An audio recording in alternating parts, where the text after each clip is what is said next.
तरह के दावे कर रहा है उससे उसके ही दावे खोखले साबित होते जा रहे हैं।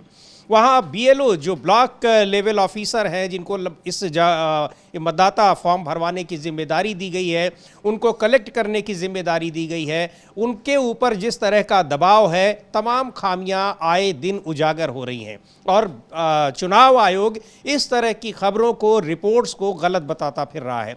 चुनाव आयोग जिस तरीके से वहाँ पर दावा कर रहा है कि आने वाले, अब जिस तरह उसके दावे लगातार बढ़ते जा रहे हैं 80%, 82%, तो इसका मतलब वो 26 जुलाई जो उसने तारीख रखी है, यानी डेडलाइन तय की है फॉर्म जमा करने की, कि तब तक सारे फॉर्म जमा कर लेंगे। ऐसा लग रहा है कि वो तब तक सारे फॉर्म जमा कर लेगा। उन फॉर्म में चाहे किसी का विवरण हो, चाहे किसी का डॉक्यूमेंट हो और चाहे ना हो, वो सारे फॉर्म उतनी संख्या वो पूरी कर लेगा। इसको लेकर सवाल उठ रहे हैं, कई रिपोर्ट्स आ रही हैं, तमाम रिपोर्टर्स बीएलओ से बात कर रहे हैं और उनका ये कहना है कि बीएलओ तमाम ऐसी जगहों पर ना तो बीएलओ जा रहे हैं, ना लोगों से वो मुलाकात कर रहे हैं, ना ही उनसे फॉर्म जमा कर रहे हैं, और जहां जा भी रहे हैं तो वहां पर कोई किसी तरह की रिसीविंग उनको नहीं दे रहे हैं। ऐसे में कितने लोग मतदाता सूची से बाहर हो जाएंगे, ये अपने आप समझ में आता है। यानी चुनाव आयोग जिस मकसद से, जो विपक्ष आरोप लगा रहा है, जिस मकसद से वो मतदाता सूची के ये गहन पुनरीक्षण का काम कर रहा है, एसआईआर का काम कर रहा है, उसमें तो वो कामयाब होता दिखाई पड़ रहा है। लेकिन इस कामयाबी में कितने लोग, कितनी बड़ी संख्या में जेन्युइन वोटर्स छूट जाएंगे मतदाता सूची में शामिल होने से, वो बहुत गंभीर मसला है। और चुनाव आयोग के किस तरीके से ये कह रहा है, तमाम कुछ जगहों पर खबर छपी है कि सूत्रों के हवाले से कहा जा रहा है कि विदेशी नागरिक बड़ी संख्या में मतदाता बने हुए हैं और उन्हीं को बाहर करने की कवायद हो रही है।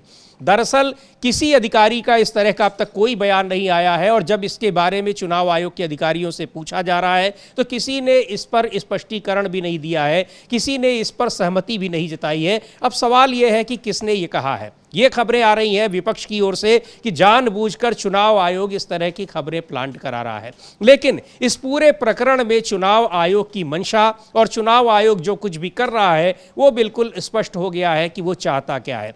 अमलेंदु जी, जिस तरह से बीएलओस के बारे में खबरें आ रही हैं कि लोगों तक वो पहुंच नहीं रहे हैं, जहां पहुंच भी रहे हैं वहां पर वो मतदाता जो फॉर्म है उसको भी वो 2 फॉर्म देने चाहिए जिसमें एक रिसीविंग होगा, वो केवल एक ही दे रहे हैं। आधे अधूरे फॉर्म भी जमा करके वो लेते आ रहे हैं और साथ ही जिन लोगों ने फॉर्म नहीं भी जमा किए हैं, उनसे जिन्होंने आधे अधूरे फॉर्म जमा किए, दस्तावेज नहीं दिए, वो फॉर्म भी वो इकट्ठा कर ले रहे हैं और संख्या बढ़ा रहे हैं, जो साफ साफ दिखाई पड़ रहा है। क्योंकि 80% फॉर्म जमा कर लेना ये कहीं से भी संभव नहीं है, अब तक नहीं हुआ है। बहुत सारे जगहों पर ग्राउंड रिपोर्ट्स आ रही हैं, वहाँ से ये चीज़ें कहीं संभव नहीं दिखाई पड़ रही हैं कि 80% से ज़्यादा फॉर्म उसके पास आ गए होंगे। हाँ बिल्कुल, 80% से ज़्यादा फॉर्म आ गए होंगे, इसकी मालूम नहीं पड़ रहा है। और जिस तरीके से समीर जी सब आ रहे हैं, स्थानीय स्तर से वीडियो सामने आ रहे हैं, तमाम मीडिया घराने जो हैं वो कर रहे हैं, उसको रिपोर्ट कर रहे हैं, स्वतंत्र यूट्यूबर्स हैं वो रिपोर्ट कर रहे हैं, वो जिस तरीके की सब चीज़ें आ रही हैं उससे साफ मालूम पड़ रहा है कि बस एक काम बचा है चुनाव के पास कि जल्दी से जल्दी फॉर्म आधे अधूरे कैसे भी हो वो भर ली, मतलब आ जाएं और ये बता दिया जाए कि साहब हमने इतना प्रतिशत फॉर्म इकट्ठा कर लिया, उसके बाद वो फॉर्म का क्या करना है वो चुनाव आयोग करेगा। लेकिन वो यहाँ फंस काफ़ी ज़्यादा रहे हैं और ये एक तरीके से देखा जाए तो समीर जी ये समझा जा सकता है कि चुनाव आयोग की जो मंशा है, जो आपने भी कहा कि चुनाव आयोग की मंशा सिर्फ ये है कि वो ये बता दे कि इतने फॉर्म आ गए, लेकिन उन फॉर्म के साथ दस्तावेज क्या हैं ये चुनाव आयोग नहीं बता रहा है। और योगेंद्र यादव ने कई दिन पहले जब चुनाव आयोग कह रहा था कि उसके पास 22% फॉर्म आ गए हैं, तभी उन्होंने चुनौती दी थी कि इनको आप सार्वजनिक कीजिए और क्या क्या दस्तावेज दिए गए। मैं चुनौती देता हूं कि ये आप अधूरे फॉर्म हैं, ये आप नहीं हैं, और वो आज तक चुनौती चुनाव आयोग ने स्वीकार नहीं की है। तो चुनाव आयोग ये चुनौती स्वीकार करने से क्यों बच रहा है और ये क्यों नहीं बता रहा कि क्या दस्तावेज दिए गए हैं। चुनौती स्वीकार नहीं की और उससे भी ज्यादा तेज रफ्तार से वो फॉर्म इकट्ठा किए जा रहा है और अपनी संख्या बढ़ाता चला जा रहा है। हाँ, अपनी संख्या बढ़ाता चला जा रहा है, संख्या बढ़ाते चले जा रहा है, अच्छी बात है, संख्या बढ़ाते चले जाइए। लेकिन जो आपका दावा था वो दावा कहाँ है कि जो आपने डॉक्यूमेंट्स मांगे थे, जो 11 डॉक्यूमेंट्स मांगे थे। और सबसे बड़ी बात यह समीर जी कि चूंकि चुनाव आयोग को सुप्रीम कोर्ट में हाजिर होकर काउंटर एफिडेविट देना है और 28 जुलाई को उसकी सुनवाई होनी है। काउंटर एफिडेविट उनको 21 जुलाई तक देना है। तो 21 जुलाई से पहले वो काउंटर एफिडेविट क्या देंगे, तो उस काउंटर एफिडेविट से पहले तैयारी हो रही है ताकि ये काउंटर एफिडेविट दें कि साहब अब तो 100% हमने फॉर्म जमा कर लिया, अब इसकी सुनवाई का कोई मतलब नहीं है। लेकिन सुप्रीम कोर्ट में जो मामला है वो इसका नहीं है कि आपने कितने फॉर्म इकट्ठा कर लिए, कितने इकट्ठा नहीं कर लिए, और ये उस सुनवाई में भी हुआ था।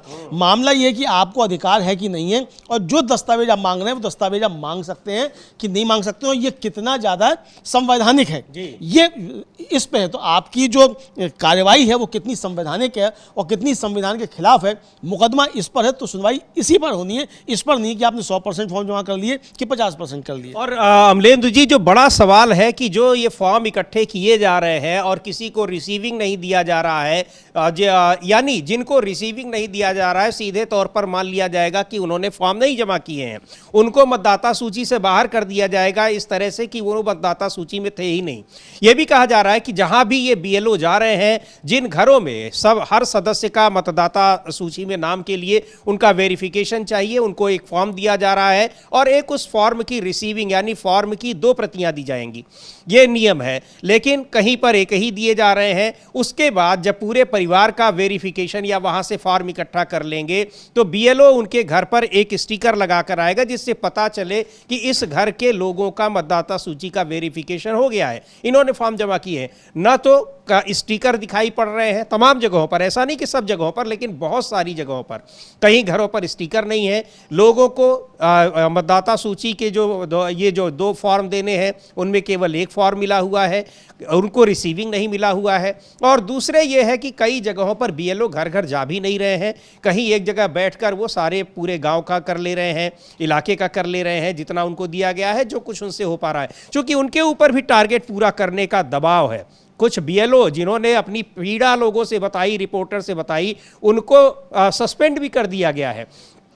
तो इस तरह के बीएलओ काम हो रहा है और फॉर्म इकट्ठे किए जा रहे हैं। तो बड़ा सवाल यह है कि अगर जिन लोगों को रिसीविंग नहीं दिया गया है, जिनके घर पर वेरिफिकेशन का एक मार्क नहीं लगाया गया है, कल को उनको सूची से चुनाव आयोग बाहर कर देगा तो वो कहीं उसको क्लेम भी नहीं कर पाएंगे, क्योंकि चुनाव आयोग का ये होगा कि यहाँ पर बीएलओ आपके यहाँ आए थे और आप लोगों ने अपना वेरिफिकेशन नहीं कराया, मतदाता सूची में अपना नाम दर्ज नहीं कराया। तो बहुत सारे जो विसंगतियां हैं वो दिखाई पड़ रही हैं। चुनाव आयोग के तमाम नियम और अपने ही नियमों में किस तरह से न सिर्फ खुद उलझा हुआ है बल्कि लोगों को भी उलझा रखा है। तो ये सारी आशंकाएं हैं, लेकिन चुनाव आयोग अभी ज़्यादा से ज़्यादा और जल्दी से जल्दी फॉर्म इकट्ठा करके वो सुप्रीम कोर्ट को ये बताना चाहता है कि हमने प्रक्रिया को पूरा कर लिया और समय से पहले पूरा कर लिया। जी जी बिल्कुल समीर जी, यही बताना चाहता है कि हमने समय से पूरा कर लिया और फॉर्म पूरे कर लिए, ये बताना चाहता है ताकि वहाँ जाके अपना पक्ष रख सके। और 21 तारीख को जो उसको दाखिल करना है अपना काउंटर एफिडेविट,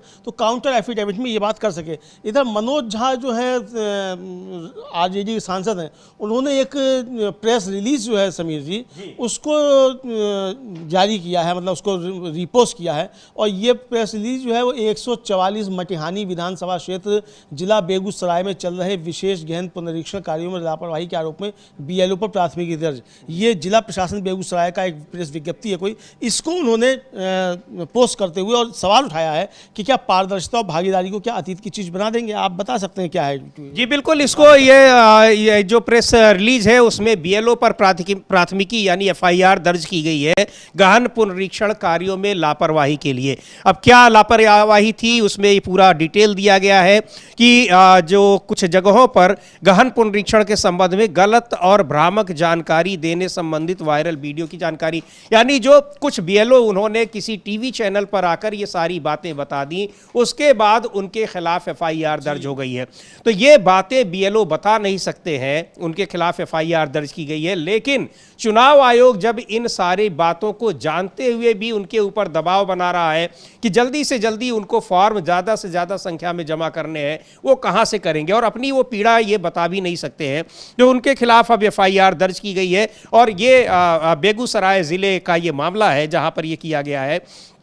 और ये जिस बीएलओ ने निर्वाचन संबंधी गलत और भ्रामक जानकारी मीडिया चैनल में साझा करने, बीएलओ कर्तव्यों का सही तरीके से निर्वहन नहीं करने तथा विशेष गहन पुनरीक्षण कार्य में लापरवाही बरतने के आरोप में प्राथमिकी दर्ज कराई गई है। शिक्षक को तत्काल प्रभाव से निलंबित कर दिया गया है और नए बीएलओ की नियुक्ति कर दी गई है। तो ज़्यादातर शिक्षक ही उसमें लगे होते हैं, तो उनको सस्पेंड कर दिया गया है और उनके खिलाफ एफआईआर भी दर्ज की गई है। पर वहाँ ये मामला एक बीएलओ का नहीं है अमलेंदु जी, जो भी तमाम बीएलओ नियुक्त किए गए हैं सरकारी कर्मचारी हैं और कुछ जो उनकी सहायता के लिए दूसरे लोग भी स्वयं सेवक भी नियुक्त किए गए हैं, उनके ऊपर दबाव है। और ये पूरा का पूरा ये खेल चुनाव आयोग का ये लोगों की समझ में नहीं आ रहा है कि इसके ज़रिए मतदाता सूची का रिवीजन हो रहा है या फिर लोगों की नागरिकता को जांचने का ये काम हो रहा है। हाँ बिल्कुल, अब जो आया है, अब अच्छा एक और चीज़ आई है समीर जी, हालांकि वो खबर भी सूत्रों के हवाले से ही छपी है। हाँ। और उसका भी कोई खंडन नहीं आया है। और वो ये है कि अब चुनाव आयोग ने तैयारी कर ली है कि पूरे देश में ये कराया जाएगा। चूंकि सुप्रीम कोर्ट में सुनवाई के दौरान सुप्रीम कोर्ट की तरफ से पूछा गया कि भाई आपको बिहार में ये अभी कराने की इतनी जल्दी क्यों है, और आपको अगर ये कराना था तो पूरे देश में आप एक साथ करा दीजिए जिस समय चुनाव नहीं होता। तो अब ये खबरें चलवाकर ताकि 21 तारीख को जब देना हो एफिडेविट तो ये कहा जाए कि साहब हम केवल बिहार में नहीं करा रहे हैं, पूरे देश में हम करा रहे हैं।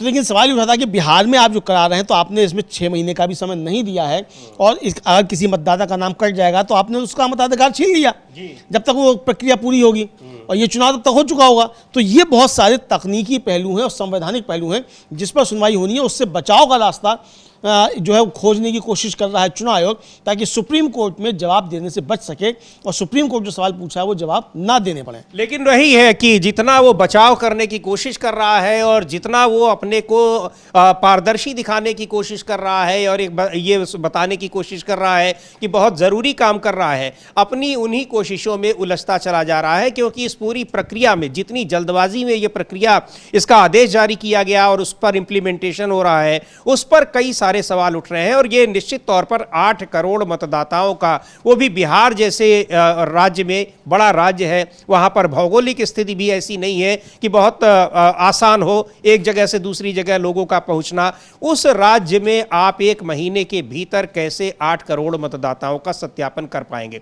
कई सारे सवाल हैं। एक बार सुनते हैं कांग्रेस के नेता एमएलसी हैं मदन मोहन झा, वो क्या कह रहे हैं इस जो चुनाव आयोग का ये प्रक्रिया है जिसके जरिए वो मतदाता सूची का पुनरीक्षण कर रहा है, एसआईआर कर रहा है। लगातार आरोप लग रहे हैं, विपक्ष लगातार चुनाव आयोग को घेरे हुए है, लेकिन चुनाव आयोग कह रहा है कि वो अपने बचाव की कोशिशें कर रहा है और ज्यादा से ज्यादा फॉर्म इकट्ठा करने की तैयारी में जुटा हुआ है। मदन मोहन झा को सुनते हैं। तो ये चीज़ें हैं और किस तरीके से अब बीएलओ, जो लोग भी, जिस बीएलओ ने अपनी बात मीडिया के सामने, किसी ने पूछा होगा कि आप कैसे काम कर रहे हैं, क्या कर रहे हैं, उन्होंने अपनी समस्या अगर बता दी तो अब उनके खिलाफ एफआईआर दर्ज होगी। अब मानकर चलिए कि उनकी नौकरी तो गई क्योंकि सस्पेंड भी कर दिए गए हैं, उनके खिलाफ एक्शन लेंगे, लेकिन उन अधिकारियों के खिलाफ एक्शन नहीं लिया जाएगा जो इस तरह से जल्दबाजी करने और ज़्यादा से ज़्यादा मतदाताओं का फॉर्म इकट्ठा करने का दबाव बना रहे हैं। हाँ बिल्कुल समीर जी, ये असल में जो है दबाव डाला जा रहा है बीएलओ उसके ऊपर कि आप जल्दी से जल्दी फॉर्म इकट्ठा कीजिए, उसको जमा कर दीजिए, चाहे वो किसी तरीके का फॉर्म हो। और इस तरीके के कई चीज़ें आई और जिसका जिक्र किया जा रहा है, शायद ये वही वीडियो वायरल हुआ है जिसमें बीएलओ बता रहा है कि कहा गया है कि आप किसी भी तरीके से फॉर्म इकट्ठा कर लीजिए और चाहे आधे अधूरे हों आप कर लीजिए। उस पर ये जो कार्रवाई की गई है और कई बीएलओ के खिलाफ इस तरीके की कार्रवाई की गई है, उन पर दबाव डाला जा रहा है। इस तरह की चीजें आ रही हैं कि आप जल्दी से जल्दी इसको किसी भी तरीके से फॉर्म ले लीजिए, बस जमा कर दीजिए, ये आरोप लग रहे हैं। ये दबाव डाला जा रहा है और दूसरी ओर ये धमकाया भी जा रहा है कि आप किसी से मीडिया से बात भी मत करिए, उनके साथ बैठिए मत, वहां निकलिए। चूंकि हम लोग भी वहां पर गए हुए हैं और देखा है कि किस तरीके से बीएलओ पर दबाव है और उनको मीडिया से बात करने की भी एक है, और जिस तरह से अब ये कार्रवाइयां हो रही हैं उससे फिर उनके ऊपर और दबाव ये बढ़ता चला जा रहा है। सुन लेते हैं मदन मोहन झा जो कांग्रेस के एमएलसी हैं, क्या कह रहे हैं। देखिए, अगर सरकार के पास ऐसा कोई सूत्र से जानकारी है तो अगर बने हुए हैं तो वोटर लिस्ट कौन बनाता है? वो तो अपने नहीं बनाया होगा कोई आदमी, सरकार ही के द्वारा बनाया हुआ लिस्ट होगा। तो मैं समझता हूँ कि ये सब एक ग्राउंड बनाया जा रहा है गरीब तबके के लोग हैं, जो मजदूरी करते हैं, जो गांव घर से बाहर रह के अपने जीवन यापन के लिए, परिवार के जीवन यापन के लिए कोई नौकरी करते हैं, मजदूरी करते हैं, उन लोग को इस मतदान से वंचित करने का एक साजिश है। और मुझे तो जानकारी है, जो एनडीए वाले को ये रिपोर्ट है, जो चुनाव हार रहे हैं, और बिहार का जो मुद्दा है अभी लॉ एंड ऑर्डर, उससे भटकाने के लिए, उससे डाइवर्ट करने के लिए इस तरह का हथकंडा भी अपनाया जा रहा है कि गरीब लोग को वोट से वंचित कर दें, और लोगों का जो डाइवर्सन है, लोगों का जो एक मोटिव है, जो क्राइम किस तरह से बढ़ रहा है, उससे डाइवर्सन कर दें। तो ये किस तरीके से चुनाव आयोग इसमें लोगों को भ्रमित कर रहा है, ये कह रहे हैं मदन मोहन झा, और लगातार ये सवाल उठ रहे हैं। और जब ग्राउंड से ये रिपोर्ट्स आ रही हैं कि बीएलओ किस तरीके से ये सत्यापन वाले फॉर्म इकट्ठा कर रहे हैं, लोगों तक जा रहे हैं, तो फिर ये बहुत सारी सच्चाई सामने आ रही है कि आखिर किस तरह से ये मतदाता सूची तैयार हो रही है। वैसे भी मतदाता सूची पहले भी जब तैयार होती है, ये तो बहुत जल्दबाजी में हो रही है, जो नॉर्मल दिनों में भी जब होता है तो कई जगह ये होता है कि बहुत जगहों पर बीएलओ पहुंचते नहीं हैं और मनमाने तरीके से वो नाम वहां पर किसी का डाल देते हैं और किसी का काट देते हैं। लेकिन ये तो एक पूरे उसके गहन पुनरीक्षण अभियान चलाया जा रहा है, इसमें तो ध्यान देना चाहिए। और इतनी कम समय सीमा इसकी रखी गई है कि इसमें संभव नहीं हो पा रहा है, लेकिन चुनाव आयोग अपनी जिद पर अड़ा है कि वो इसको करा कर रहेगा। कल इंडिया गठबंधन के घटक दलों की एक बैठक भी हुई पटना में, और उसके बाद तेजस्वी यादव ने एक प्रेस कॉन्फ्रेंस की।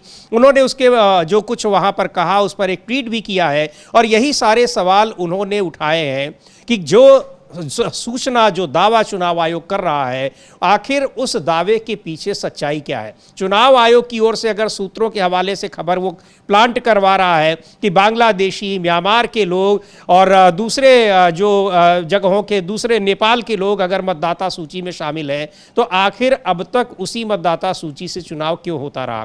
क्या चुनाव आयोग को ये बातें अचानक पता लगी? और अगर पहले पता लगी तो उसने पहले इन जो मतदाता, विदेशी मतदाता हैं, उनको हटाने की कोशिश क्यों नहीं की? लिखते हैं, जो ट्वीट है तेजस्वी यादव का, वो लिख रहे हैं कि आज आवास पर आयोजित गठबंधन की प्रेस वार्ता में हमने कहा कि भारत निर्वाचन आयोग द्वारा 12 जुलाई को जारी प्रेस विज्ञप्ति में प्रस्तुत आंकड़ों और दावों में अनेक महत्वपूर्ण कमियां, विरोधाभास और लोकतांत्रिक चिंताएं छिपी हुई हैं। ये कमियां न केवल प्रक्रिया की पारदर्शिता को बाधित करती हैं, बल्कि जन विश्वास और संवैधानिक संतुलन पर भी प्रश्न चिन्ह लगाती हैं।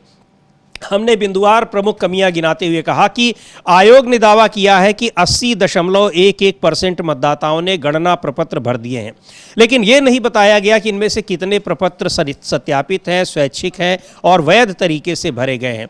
फील्ड से लगातार ये सूचना मिल रही है कि बिना मतदाता की जानकारी, सहमति के बीएलओ द्वारा फर्जी अंगूठा या हस्ताक्षर लगाकर प्रपत्र अपलोड किए जा रहे हैं। आंकड़े मात्र अपलोडिंग को दर्शाते हैं, जबकि आयोग ने प्रामाणिकता, सहमति और वैधता की कोई गारंटी नहीं दी। आयोग का 80.11% मतदाताओं द्वारा गणना प्रपत्र भरने का दावा जमीनी हकीकत के पूर्णतः विपरीत है। कई सारे उन्होंने ये सवाल पूछे हैं, और वही सारे सवाल हैं जो ग्राउंड पर दिखाई पड़ रहे हैं अमलेंदु जी। जो बात, शिकायतें आ रही हैं कि बीएलओ लोगों तक पहुंच नहीं रहे हैं, और बीएलओ भी इसलिए नहीं पहुंच रहे हैं कि उनके ऊपर दबाव है, बल्कि एक हम देख रहे थे कि एक अखबार ने ये रिपोर्ट छापी है, उसमें कितनी सच्चाई है, उसने किन लोगों से बात की है कि बीएलओ फॉर्म जमा करने के, इकट्ठे करने के पैसे भी ले रहे हैं। बहुत सारे इसमें तथ्य आ रहे हैं, चीज़ें आ रही हैं, लेकिन इसको लेकर पूरा घिरा हुआ है निर्वाचन आयोग की ये पूरी की पूरी प्रणाली, ये घिरी नजर आ रही है सवालों से। हाँ बिल्कुल, सवालों से घिरी हुई नजर आ रही है। और तेजस्वी यादव ने सवाल भी पूछा कि ये चुनाव आयोग ने ये जो गणना प्रपत्र हैं, ये नहीं बताया कि ये बिना दस्तावेज या बिना मतदाता की प्रत्यक्ष भागीदारी के अपलोड हुए हैं। और तेजस्वी ने यह भी कहा कि यह भी स्पष्ट नहीं किया गया कि 4.66 करोड़ डिजिटाइज्ड फॉर्म में से कितनों के आधार और एपिक से वेरिफिकेशन हुआ, यानी चुनाव आयोग फर्जी अपलोड रिकॉर्डिंग की संभावनाओं पर चुप्पी साधे हुए, ये उनका साफ आरोप है। और एक आरोप और लगाया तेजस्वी ने कि एक अखबार की खबर में देवघर झारखंड में जलेबी बेचने वाले के पास हजारों फॉर्म मिले। अनेक वीडियो वायरल हुए हैं जिसमें हजारों लाखों फॉर्म सड़कों पर पड़े हैं। और चुनाव आयोग द्वारा राजनीतिक दलों की भागीदारी का उल्लेख तो किया गया है, लेकिन यह नहीं बताया गया कि उनके बीएलओ को क्या वास्तविक निरीक्षण की भूमिका दी गई या सिर्फ उपस्थिति की सूचना दर्ज की जा रही है। और कई जिलों में विपक्षी दलों के बीएलओ को सूचित ही नहीं किया गया और प्रक्रिया में सक्रिय भागीदारी से रोका गया है, इस पर कोई संज्ञान नहीं है। ये तेजस्वी यादव ने साफ तौर पर आरोप लगाए हैं और चुनाव आयोग की तरफ से इस पर कोई स्पष्टीकरण अभी तक समीर जी नहीं आया है। जी बिल्कुल, और वही जो कह रहे हैं कि फॉर्म जो दिए गए हैं लोगों तक पहुंचाने के लिए, मतदाताओं के वेरिफिकेशन के लिए, वो फॉर्म बाहर सड़कों पर फेंके हुए हैं और उन पर जलेबी और समोसे बिक रहे हैं। और उस तरह की वो तस्वीरें, वीडियो वायरल हुए हैं, दिखाई पड़े हैं, सोशल मीडिया में दिख रहे हैं। हाँ बिल्कुल, सोशल मीडिया पे दिख रहे हैं और कई वीडियो वायरल हो रहे हैं जिसमें ये भी दिख रहा है कि कुछ जो केंद्र हैं वहाँ पे जाके बीएलओ से बातचीत की गई, तो वो क्या किस तरीके से फॉर्म अपलोड किए जा रहे हैं, आधे अधूरे ये सब कुछ, और केवल जो है वो नाम लिखा हुआ है और जाति लिख करके केवल इतने से ही अपलोड कर दिया गया। इस तरीके की वीडियो सब वायरल हो रहे हैं। हालांकि चुनाव आयोग सबको जो है वो बता रहा है फेक हैं। जी हाँ। अब पता नहीं ये चुनाव आयोग जो ये खुद फेक है या जो खबरें आनी है वो फेक है, पता नहीं। चुनाव आयोग को बताना चाहिए। और जो सूत्रों के हवाले से खबरें छप रही हैं चुनाव आयोग के सूत्रों के हवाले से, उस पर चुनाव आयोग ने एक भी खबर को फेक नहीं बताया है समीर जी। हाँ। ये बड़ी महत्वपूर्ण बात है। मैंने खुद अभी चुनाव आयोग को टैग करते हुए पूछा है कि भाई ये जब स्पष्टीकरण तो बताओ ये खबर फेक है कि नहीं है, कि आपके सूत्रों के हवाले से खबर छपी है, लेकिन अभी तक तो कोई जवाब आया नहीं। अब देखते हैं कि ये जो सूत्रों के हवाले से खबर छप रही है चुनाव को लेकर, उस पर चुनाव आयोग किसी को लगाता है कि नहीं कि मिसलीडिंग और फेक है कि नहीं है। मतलब जिस सूचना का, जिस खबर का कोई आधार नहीं है, कोई स्रोत नहीं है, उस पर चुनाव आयोग चुप्पी साधे हुए है। लेकिन जो ग्राउंड से रिपोर्ट्स हो रही हैं, वहां बीएलओ और मतदाता और लोग बता रहे हैं कि क्या हो रहा है, फॉर्म उनको मिले हैं, नहीं मिले हैं, किस तरह से मिले हैं, वो ग्राउंड रिपोर्ट्स उनको चुनाव आयोग फेक कह रहा है। यानी अपने जो खिलाफ उसके खबर आ रही हैं उसको चुनाव आयोग ही उसको सर्टिफाई कर रहा है कि ये फेक खबरें हैं। ये भी बहुत एक दिलचस्प मामला है कि चुनाव आयोग अब ये भी सर्टिफिकेट देने लगा। अभी तक वो दे रहा था सर्टिफिकेट कि राजनीतिक दलों के कौन से लोग आ सकते हैं उसके पास मिलने, कौन से नहीं आ सकते हैं। अब वो ये भी सर्टिफिकेट देने लगा है कि कौन सी खबरें सही होंगी और कौन सी गलत होंगी, उसको तय करने का काम अब चुनाव आयोग करने लगा है। अभी तक पीआईबी की फैक्ट चेक टीम थी, फैक्ट चेक किया करती थी, अब चुनाव आयोग खुद फैक्ट चेक कर रहा है। लेकिन जो बिना किसी फैक्ट के जो खबरें हैं लेकिन उसके अनुकूल है, उस पर वो कोई सवाल नहीं उठा रहा है, ना ही उस पर कोई बात कर रहा है। एक बार सुनते हैं पप्पू यादव ने क्या कहा है। निर्दलीय सांसद है पूर्णिया के, उनके इलाके में उनका ये कहना है, बातचीत में वो बताया उन्होंने कि उनके इलाके में बड़ी संख्या में लोग ऐसे हैं जिनके पास अब तक कोई बीएलओ नहीं पहुंचा है। और जिस तरीके से ये पूरी प्रक्रिया हो रही है, निश्चित तौर पर लाखों लोग मतदाता सूची से बाहर होंगे और उसमें बहुत सारे लोग होंगे। ऐसा नहीं है कि वो किसी एक जाति धर्म से संबंधित हो। हाँ, लेकिन एक बात जरूर है कि इसमें वही लोग बाहर होंगे जो गरीब तबके से आते हैं, वो किसी भी तबके से आ रहे हों। सुनते हैं पप्पू यादव को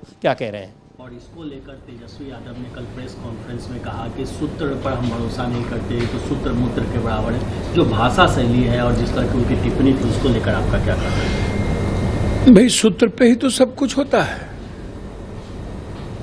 सूत्र तो ही एक माध्यम है। इसका मतलब है कि आप मुसलमानों को लेकर के और दलित एसटी एससी को लेकर के और ईबीसी को लेकर के आप गंभीर नहीं है, चुनाव आयोग को लेकर गंभीर नहीं है आप।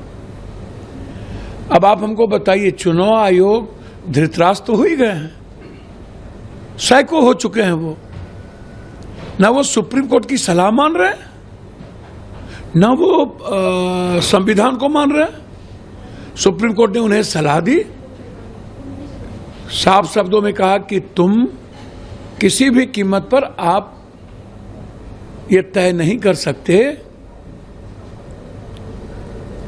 कौन इंडियन है कौन इंडियन नहीं है। आप कॉन्स्टिट्यूशन के तहत काम कीजिए। और मेरी सलाह है कि आप इस आधार कार्ड को, राशन कार्ड को, अन्य कार्डों को भी आप उसमें शामिल कर लीजिए। तो ना आप सलाह मानने को तैयार है, आप कह रहे हैं कि नहीं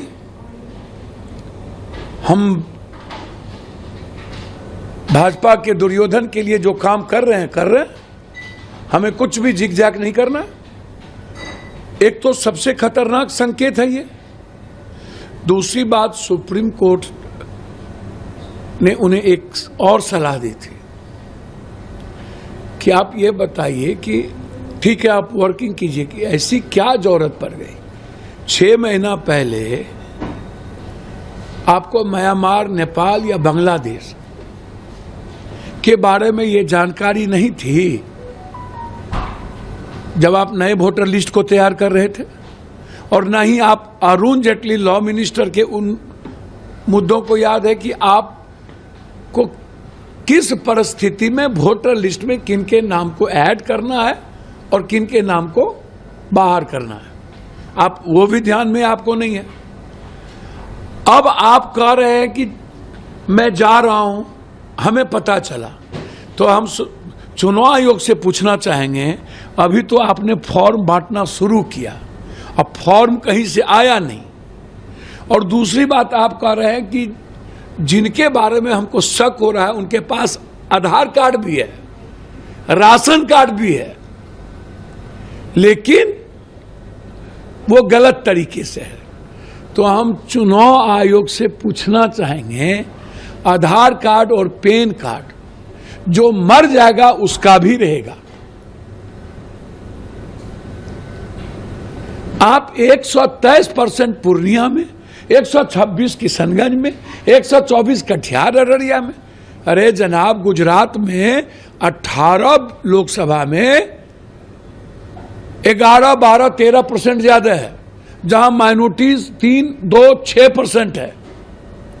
हरियाणा में माइनॉरिटीज है ही नहीं, तो बीजेपी वाले के मुंह में कौन चीज है? आप हमको बताइए, लगभग जगहों पर भारत में किन किन जगहों पर परसेंटेज 100 से ऊपर है? ये ना तो रोहिंग्या का मुद्दा है ना बांग्लादेशी का। यदि है भी तो नेहरू जी और इंदिरा गांधी जी तो आपको रोके नहीं। आप 11 सालों से वहां हैं और आपकी सरकार बिहार में 16 सालों से है। 4 साल लालू यादव की सरकार थी नीतीश कुमार के साथ, तो 16 सालों में आपको पता नहीं चला, जबकि हर साल वोटर लिस्ट पर काम होता है, हर चुनाव में 1 साल काम होता है, और आप उसी वोटर लिस्ट पर आप 11 साल और 6 साल अटल बिहारी वाजपेयी प्रधानमंत्री।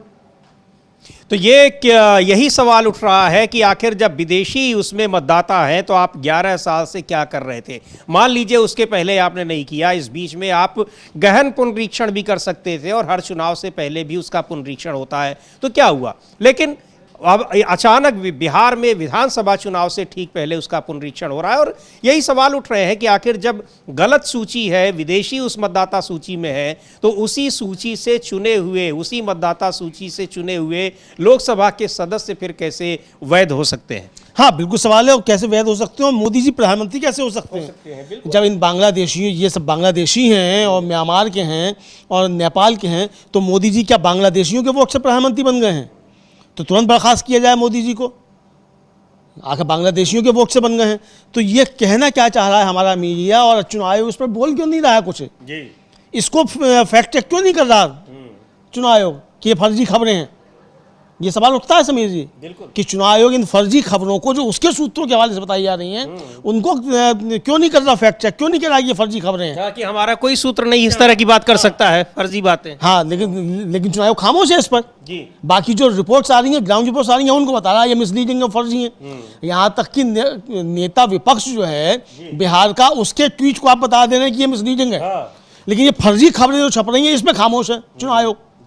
तो बताए चुनाव आयोग को, कल तो साफ तौर पे आरोप लगाया तेजस्वी यादव ने कि ये चुनाव आयोग जो है वो मीडिया के जरिए सूत्रों के हवाले से फर्जी खबरें प्लान करवा रहा है। तो इसको मिसलीडिंग बताए चुनाव आयोग, हिम्मत है तो कि वो फर्जी खबरें नहीं छपवा रहा है चुनाव आयोग मीडिया के जरिए, जो साफ साफ आरोप लगा रहे हैं तेजस्वी यादव। इसका खंडन अभी तक चुनाव की तरफ से हमने नहीं देखा, कम से कम समीर जी। जी बिल्कुल, ना तो इसका खंडन दिखाई पड़ा और ना ही जो ये चुनौती दी जा रही है कि आप जो फॉर्म जमा कर रहे हैं उसका सत्यापन आप करने की, किसी को फैक्ट चेक करने के लिए किसी को आप दे दीजिए, किसी थर्ड पर्सन के माध्यम से आप फैक्ट चेक करा लीजिए। उस पर भी चुनाव आयोग का 1 हफ्ते से ज़्यादा समय हो गया। योगेंद्र यादव ने सीधे तौर पर चुनाव आयोग को चुनौती दी थी, लेकिन कोई जवाब नहीं आया है, और आया नहीं है। लेकिन जो रिपोर्ट्स आ रही हैं वो पूरी तरह से साफ दिखा रही हैं कि कैसे फर्जी तरीके से मतदाताओं के फॉर्म जमा किए जा रहे हैं और कई जगहों पर कोई मतदाता फॉर्म देने के लिए नहीं पहुंचा है और ना ही किसी का वेरिफिकेशन हो रहा है। एक बार सुनते हैं जनता दल यूनाइटेड, माफ कीजिएगा, आरजेडी के सांसद हैं मनोज झा, वो क्या कह रहे हैं इस मामले में और चुनाव आयोग को लेकर। मनोज झा वो सांसद हैं, उन लोगों में से हैं जिन्होंने इस चुनाव आयोग के इस नए नियम को, जो SIR है, गहन परीक्षण कर रहा है मतदाता सूची का, उसको उन्होंने सुप्रीम कोर्ट में चुनौती दी है। सुनते हैं मनोज झा को क्या कहते हैं। कि पॉलिटिकल पार्टी से चर्चा क्यों नहीं की गई अगर ये करना था। दूसरा सवाल टाइमिंग पर है।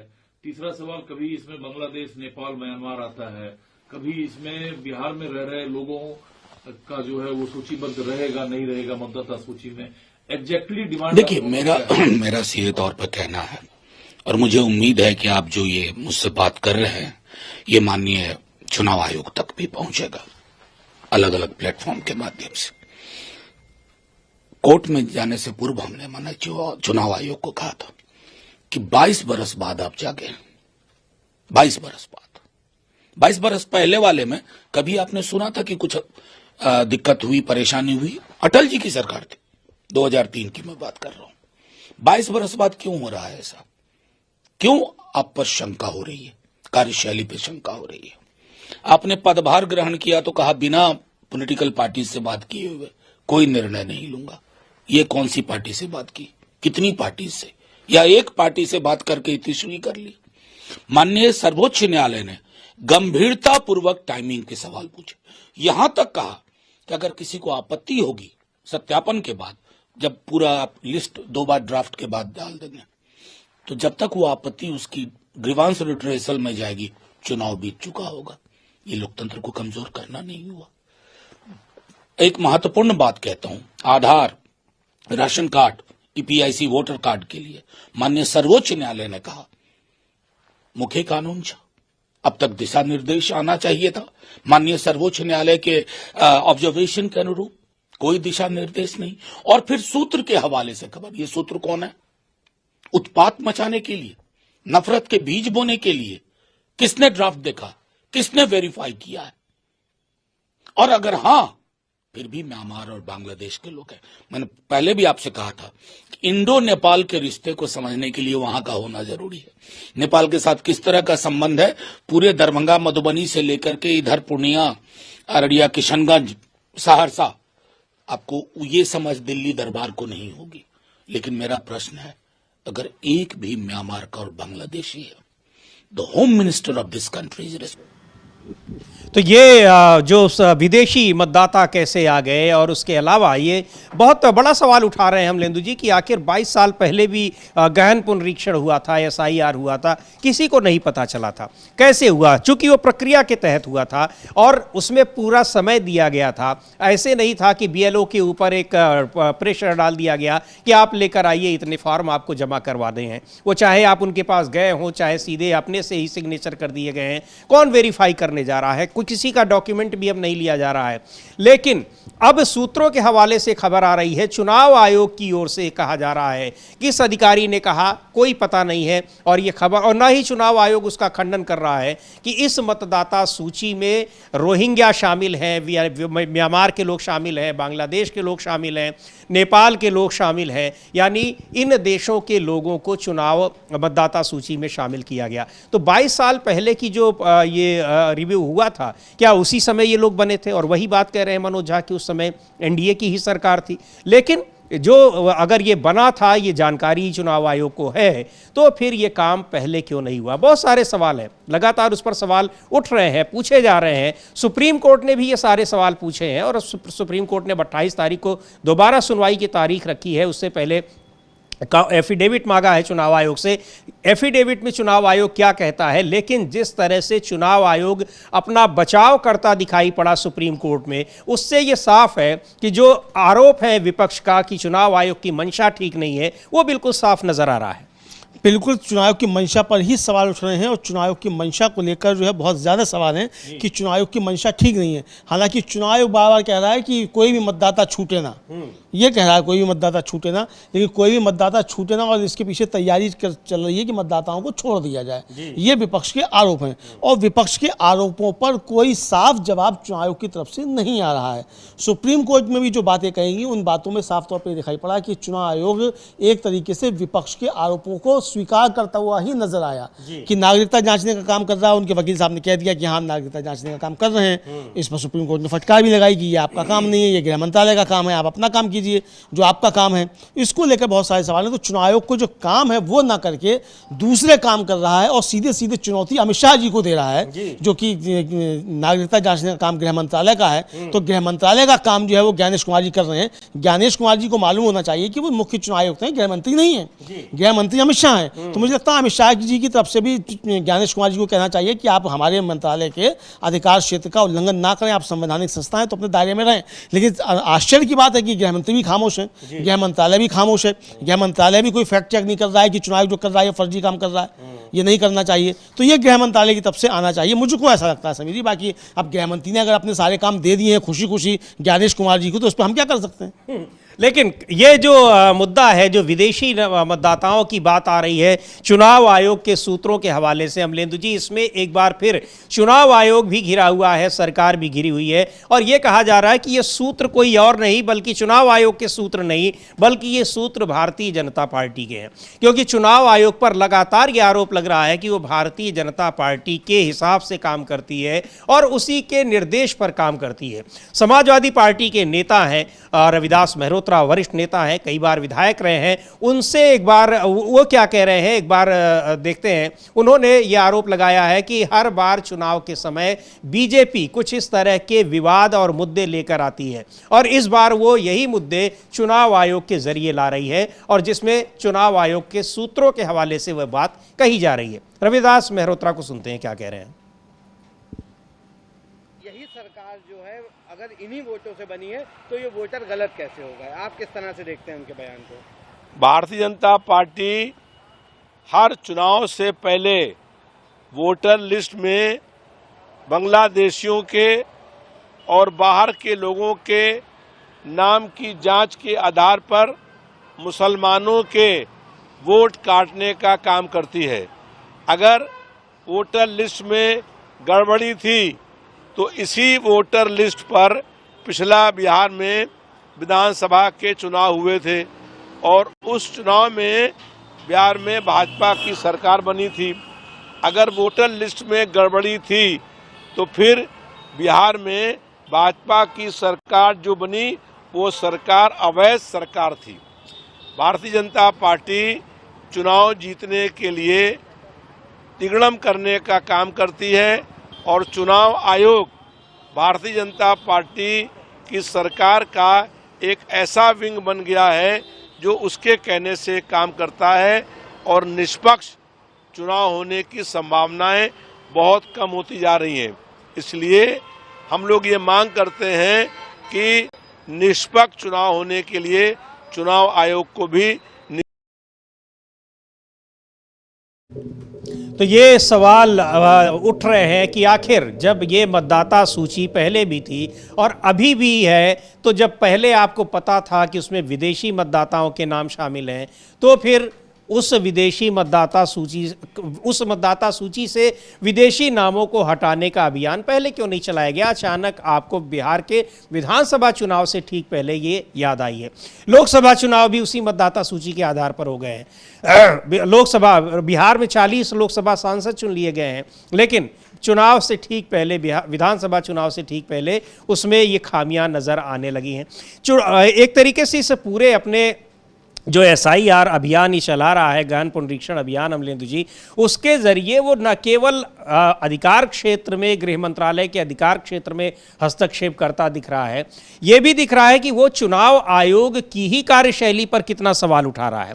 अपने ही विभाग को, जो संवैधानिक संस्था है, उसी की कार्यशैली पर कि उसने अब तक क्या काम किया। उसने फर्जी काम किया है, फर्जी मतदाताओं को बनाया है। ये मुख्य चुनाव आयुक्त यानी निर्वाचन आयोग में जो लाखों की संख्या में कर्मचारी हैं, उनके ऊपर भी बहुत बड़ा सवाल है। जो बीएलओ और बाकी कर्मचारी हैं, अस्थायी कर्मचारी, उनकी बात तो अलग है। जो उसमें जिम्मेदार अधिकारी हैं, उनके ऊपर भी सवाल है कि वो किस तरीके से फर्जीवाड़ा कर रहे हैं। बिल्कुल समीर जी, और अगर ये खबरें सही हैं कि साहब बांग्लादेशी सब उसमें भर गए हैं, तो फिर इसका मतलब राजीव कुमार से लेकर और पहले तक 2 या 3 तक जितने भी मुख्य चुनाव आयुक्त थे, सबको जो है सजाएं हो जानी चाहिए फिर तो। सबने फर्जी वोटर्स तैयार कराई, तो क्या ज्ञानेश कुमार जी अपने पूर्व के जितने भी मुख्य चुनाव आयुक्त रहे हैं सबको सजा करवाना चाहते हैं क्या? ऐसा कोई बात चल रहा है। लेकिन ये सारी खबरें चुनाव के हवाले से, मतलब चुनाव आयोग ने नहीं दी हैं, ये आ रही है सूत्रों के हवाले से ही, लेकिन इसका खंडन नहीं कर रहा है चुनाव आयोग की ये फेक खबरें हैं। ये चुनाव आयोग को करना चाहिए कि ये खबरें फेक हैं और ये सूत्र जो है गलत सूत्र है। हमारा कोई सूत्र इस तरह की खबर नहीं दे रहा है। जो चुनाव आयोग को करना चाहिए वो चुनाव आयोग को करता हुआ दिखाई नहीं पड़ रहा है। इसीलिए चुनाव आयोग की कार्यप्रणाली और उसकी मंशा पर विपक्ष की तरफ से सवाल उठ रहे हैं समीर जी। ये बिल्कुल। और जो विदेशी मतदाताओं की बात की जा रही है कि बिहार में बड़ी संख्या में विदेशी मतदाता सूची में शामिल है, विदेशी नागरिक मतदाता सूची में शामिल है, उसको लेकर अब चुनाव आयोग जबरदस्त तरीके से घिरा नजर आ रहा है। खबरें जरूर सूत्रों के आधार पर आई हैं, लेकिन उन खबरों का कोई खंडन जब नहीं कर रहा है तो फिर बड़े सवाल उठ रहे हैं चुनाव आयोग पर और उसकी मंशा पर। एक बार सुनते हैं कांग्रेस के नेता पूर्व सांसद उदित राज क्या कह रहे हैं इस पर। चुनाव आयोग जिस तरीके से ये खबरें, इन खबरों पर कोई अभी तक ना तो उसने पुष्टि की है और ना ही उनका खंडन किया है कि विदेशी मतदाता लाखों की संख्या में कैसे जुड़ गए, विदेशी नागरिक लाखों की संख्या में मतदाता सूची में बिहार में कैसे जुड़ गए। सुन लेते हैं उदित राज को। और उदित राज सवाल भी उठा रहे हैं कि जब उन्होंने मतदान किया है तो इसका मतलब लोकसभा में जो चुने गए नेता हैं, 40 के 40 सांसद, वो सारे के सारे अवैध हैं, तो उनको भी एक तरीके से उनसे भी इस्तीफा लिया जाना चाहिए। सुनते हैं क्या कहते हैं। बात यह है, आना चाहिए विषय पर। जब बांग्लादेश के, म्यांमार के लोग वोटर लिस्ट में थे तो भाई लोकसभा का चुनाव कहाँ से फिर जायज हुआ? फिर 20 साल से नीतीश कुमार क्या कर रहे हैं, 11 साल से केंद्र की सरकार क्या कर रही है? इनका इरादा खराब है और इसकी रिगिंग करना चाह रहे हैं चुनाव का। और जो ये कह रहे थे हर मतदाता के पास जाकर के प्रमाण जुटाने की बात और फॉर्म दिया जाएगा, तो 2 फॉर्म में होंगे। एक फॉर्म मतदाता के पास होगा, बीएलओ ले लेगा। कहीं नहीं ऐसा हो रहा। तो बात न इधर की न उधर की, ये सीधा पूरा प्रयास किया जा रहा कि जो राहुल गांधी जी के वोट है इंडिया गठबंधन को, उनको काट देना और फर्जी वोटों से एक लिस्ट तैयार कर देना। तो एक तरह से महाराष्ट्र मॉडल तैयार किया जा रहा है, लेकिन मॉडल दूसरा होगा। लेकिन चूंकि आप पार्टी के स्पोक पर्सन से, वो ये कि इस प्रक्रिया से पहले सभी पार्टियों से सलाह मशवरा क्यों नहीं किया गया, इतनी जल्दी में चुनाव आयोग क्यों है, सुप्रीम कोर्ट के फैसले का इंतजार क्यों नहीं है, तो सवाल टाइमिंग और इंटेंशन को लेके अपोजिशन मोटा मोटी उठा रहा है। मैं आपसे ये पूछना चाहता हूँ, आप भी टाइमिंग पे सवाल उठा रहे हैं या प्रोसेस पर आपको ऐतराज है? दोनों पर, टाइमिंग और प्रोसेस दोनों पर, एक ही पर नहीं है, दोनों पर। आप राशन कार्ड, आधार कार्ड, वोटर कार्ड नहीं मानेंगे, एक बात है। आधार कार्ड जो हर चीज़ों में इस्तेमाल होता रहा, पैन कार्ड इस्तेमाल होता रहा, आप उसको नहीं मानेंगे। और इतने कम समय में 8 करोड़ मतदाताओं के पास पहुंचना और उसका रिवीजन करना, उनका फैक्ट क्लियर, सारे इंफॉर्मेशन इकट्ठा करना। मैं कहता रहा हूँ कि लगभग 200 बीएलओ के पास एक यूट्यूबर गए और किसी भी मतदाता को, और बीएलओ ने भी कहा कि जो फॉर्म भराए जा रहे हैं वोटर वेरिफिकेशन के लिए, 2 कॉपी होनी चाहिए, एक मतदाता के पास होगा, वो नहीं दिया जा रहा है। तो ये सब फर्जीवाड़ा और जबरदस्ती किया जा रहा है। तो दोनों बात है, टाइमिंग की बात है और प्रोसेस दोनों। तो इसको लेकर, मतदाता सूची को लेकर किस तरीके से घिरा हुआ है चुनाव आयोग, और बीएलओ वो पूरी प्रक्रिया का ही एक तरह से पालन नहीं कर रहे हैं। उसको जिस तरह से 2 फॉर्म देने चाहिए वहां जाकर मतदाताओं को, उनको नहीं दे रहे हैं, वहां तक पहुंच नहीं रहे हैं। लेकिन चुनाव आयोग का दावा है कि 80% से ज़्यादा लोगों ने अपने फॉर्म जमा कर दिए। हाँ बिल्कुल, चुनाव आयोग का दावा है कि 80% से ज़्यादा लोगों ने फॉर्म जमा कर दिए। तो अब चुनाव आयोग का दावा है तो उस दावे पर तो कोई सवाल उठ नहीं सकता, क्योंकि चुनाव आयोग बता बता देगा मिसलीडिंग है तुरंत ही। लेकिन चुनाव आयोग ने अगर ये दावा किया है तो उस चुनाव आयोग को वो जारी करना चाहिए। आपके अपलोड उसमें कितना हो गया और क्या क्या डॉक्यूमेंट किसने दिए, ये भी तो जारी होना चाहिए। तो वो तो अभी तक जारी किया नहीं चुनाव आयोग ने। और तेजस्वी यादव यही पूछ रहे हैं कि भाई आपने जो फॉर्म अपलोड किए हैं वो किन दस्तावेज के आधार पर किए हैं, उनकी क्या स्थिति है, ये आप नहीं बता रहे हैं ये। लेकिन इस बीच समीर जी एक बड़ी खबर ये है, और बड़ी खबर इस मामले में है कि जो पहलगाम का हमला हुआ था उसको लेकर लगातार विपक्ष सवाल करता रहा कि इसके पीछे कौन है और इसमें सरकार की चूक कहाँ है। पहली ही जो सर्वदलीय बैठक हुई थी उसमें जो संसदीय कार्य मंत्री हैं किरेन रिजिजू, उन्होंने स्वीकार किया था कि इसमें सुरक्षा चूक हुई थी। लेकिन अब जो जम्मू कश्मीर के उपराज्यपाल हैं मनोज सिन्हा, उन्होंने साफ तौर पर स्वीकार किया है कि हाँ ये सुरक्षा में चूक थी और मैं इसकी जिम्मेदारी लेता हूँ। टाइम्स ऑफ इंडिया की भारती जैन के साथ एक उन्होंने साक्षात्कार में जो है इस बात को स्वीकार किया है कि ये एक बड़ी सुरक्षा चूक जो थी वो थी और उसकी वो जिम्मेदारी ले रहे हैं। इसको लेकर सवाल बहुत सारे उठ रहे हैं। जी बिल्कुल, चूक सुरक्षा में चूक की जिम्मेदारी वो ले रहे हैं यानी लेफ्टिनेंट गवर्नर। और बिल्कुल सही बात है, वहाँ जो राज्य सरकार है उसके पास पुलिस सुरक्षा ये सारी व्यवस्थाएं नहीं हैं। ये पहले भी कहा जा रहा था, लेकिन लगभग 3 महीने के बाद ये उन्होंने जिम्मेदारी ली है, ये कहा है। पर जिम्मेदारी लेकर क्या होता है, जिम्मेदारी के बाद अगला कदम क्या होता है अमलेंदु जी, ये क्या माना जाए राजनाथ सिंह का वो बयान कि यहाँ पर किसी के इस्तीफे नहीं होते हैं? क्योंकि जिम्मेदारी बहुत बड़ी जिम्मेदारी है, 28 लोगों की जान चली गई उसमें, और किस तरीके से उसके बाद की परिस्थितियों में जो नुकसान हुआ है देश को, उसकी जिम्मेदारी अगर आप ले रहे हैं तो आपको अपना पद भी छोड़ देना चाहिए। आखिर इतनी बड़ी घटना के बावजूद आप अपने पद पर बने कैसे? और दूसरी बात समझिए ये कि जम्मू कश्मीर के उपराज्यपाल मनोज सिन्हा साहब हैं, लेकिन सुरक्षा जो है वो केंद्र के पास है। जी हाँ। और केंद्र में भी गृह मंत्रालय के पास है। तो क्या मनोज सिन्हा साहब इस्तीफा मांग रहे हैं अमित शाह जी का? ये मनोज सिन्हा साहब को स्पष्ट करना चाहिए। और नहीं मांग रहे हैं तो क्या खुद इस्तीफा दे रहे हैं? इसके विषय में उन्होंने कुछ नहीं कहा है। उन्होंने जिम्मेदारी लेकर एक तरीके से हमको लगता है कि सेफ साइड दे दिया कि अमित शाह गृह मंत्री की गलती नहीं है, मेरी है, लेकिन अगर आपकी है तो आप पद छोड़िए। हाँ तो आप छोड़िए। लेकिन यहाँ एक चीज और हो सकती है समीर जी, जो कि चर्चाएं चल रही हैं कि ये जिम्मेदारी लेने के बाद मनोज सिन्हा का इस्तीफा हो जाएगा और फिर उत्तर प्रदेश में योगी जी का इस्तीफा करा दिया जाएगा। इस तरह के भी कॉन्स्पिरेसी थ्योरीज चल रही हैं। अब ये कितनी सच है कितनी गलत हम नहीं कह सकते, क्योंकि सब कॉन्स्पिरेसी थ्योरीज हैं।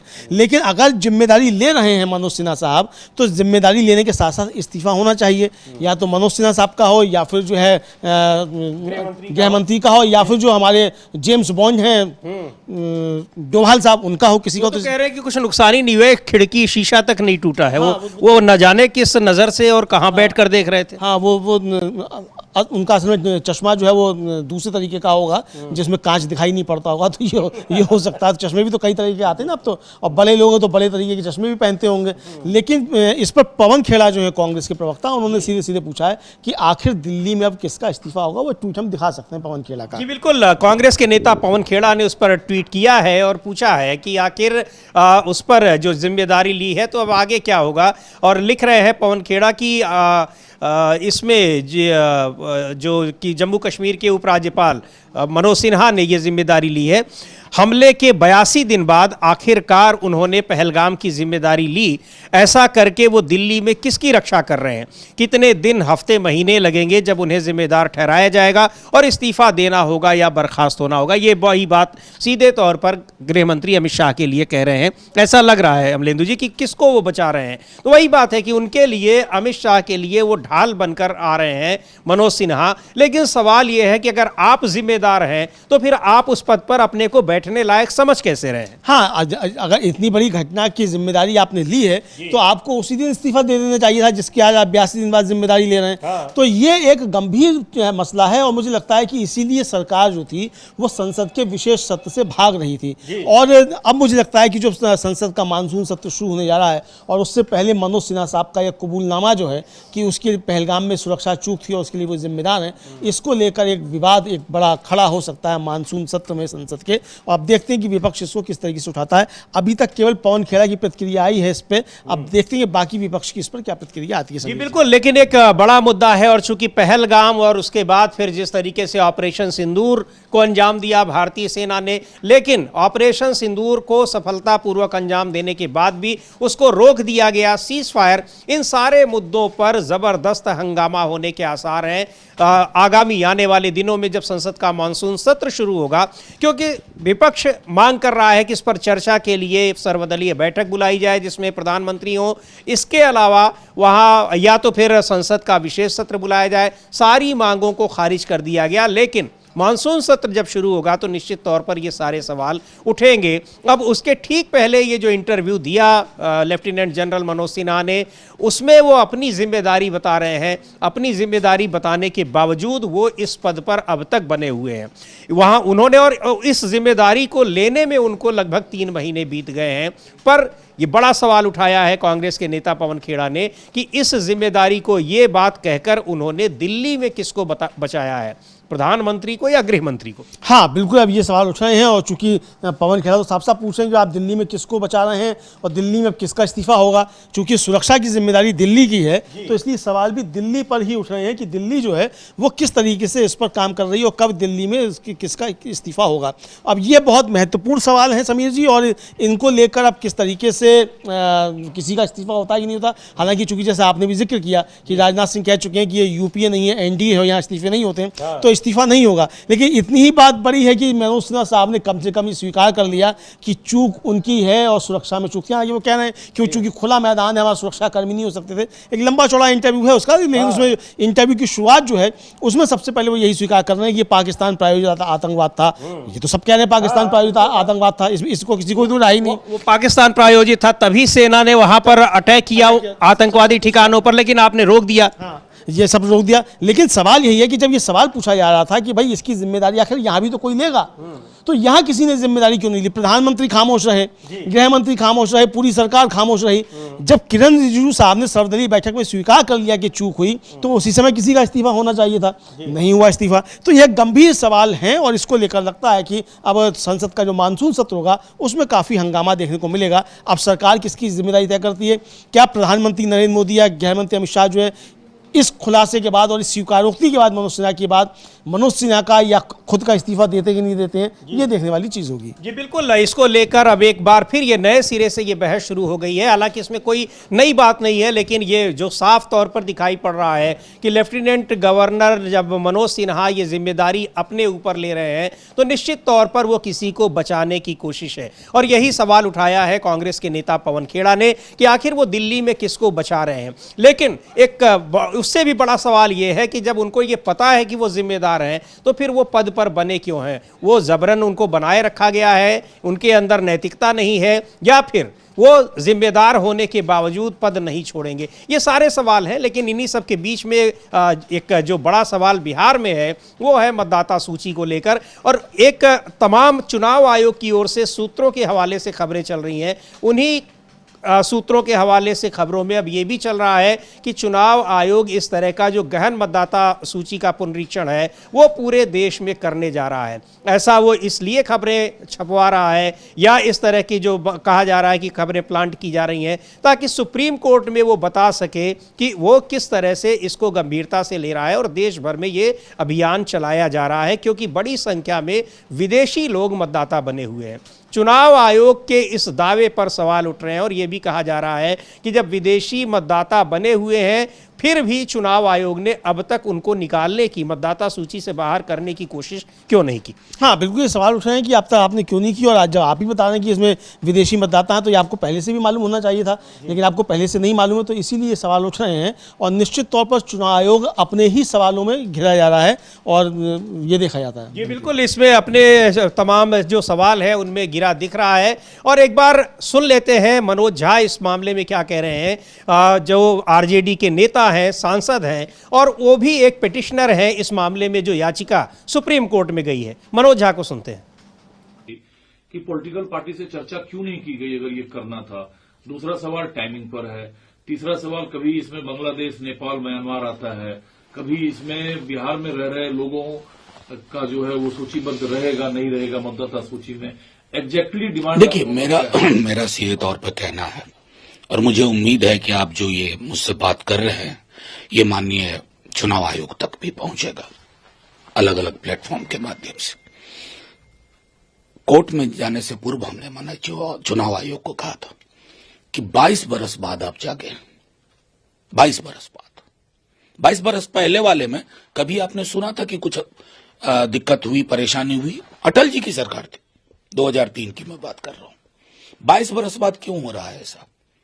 क्यों आप पर शंका हो रही है, कार्यशैली पे शंका हो रही है? आपने पदभार ग्रहण किया तो कहा बिना पॉलिटिकल पार्टी से बात किए हुए कोई निर्णय नहीं लूंगा। ये कौन सी पार्टी से बात की, कितनी पार्टी से, या एक पार्टी से बात करके इतिश्री कर ली?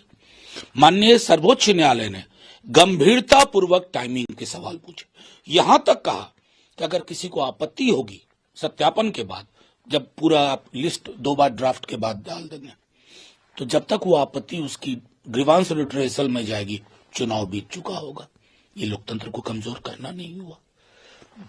एक महत्व तो ये तमाम सवाल हैं, बड़े सवाल हैं जो चुनाव आयोग का जिन सवालों से घिरा हुआ है, लेकिन चुनाव आयोग जल्दी से जल्दी मतदाताओं के फॉर्म, जो रिवीजन का उसका फॉर्म है, उसको इकट्ठा करने में लगा हुआ है, ताकि वो एक जो काउंटर एफिडेविट उसको सुप्रीम कोर्ट के सामने ले जाना है, उसमें वो ले जाए और बता सके कि वो पूरा सारे फॉर्म, चूंकि 80% से ज़्यादा जब 2 दिन पहले ही हो चुके हैं, तो इसका मतलब आने वाले 2-3 दिनों के भीतर वो सारे फॉर्म इकट्ठा कर लेगा। वो फॉर्म लोगों तक पहुंचे हो या ना पहुंचे हो, बीएलओ वहां तक पहुंचे हो या ना पहुंचे हो, उससे उसको कोई मतलब नहीं। लेकिन उसको ये भी डर नहीं है कि ये सवाल सुप्रीम कोर्ट में पूछा जाएगा कि नहीं पूछा जाएगा, उनके जो फॉर्म है उनके वेरिफिकेशन के बारे में। तो खैर क्या होता है, सुप्रीम कोर्ट चुनाव आयोग के इस दावे को किस तरीके से लेता है, ये अब देखना दिलचस्प होगा। लेकिन चुनाव आयोग बुरी तरीके से घिरा हुआ है अपने इस नए नियम को लेकर, और उस नए नियम का जिस तरीके से क्रियान्वयन हो रहा है उसे लेकर। रहेंगी हमारी निगाहें इन सारी खबरों पर, इन सारे मुद्दों पर। बने रहिए आप डीबी लाइव के साथ। इस कार्यक्रम को अब यहीं समाप्त करते हैं। मुझे और अमलेंदु उपाध्याय को दीजिए अनुमति। नमस्कार।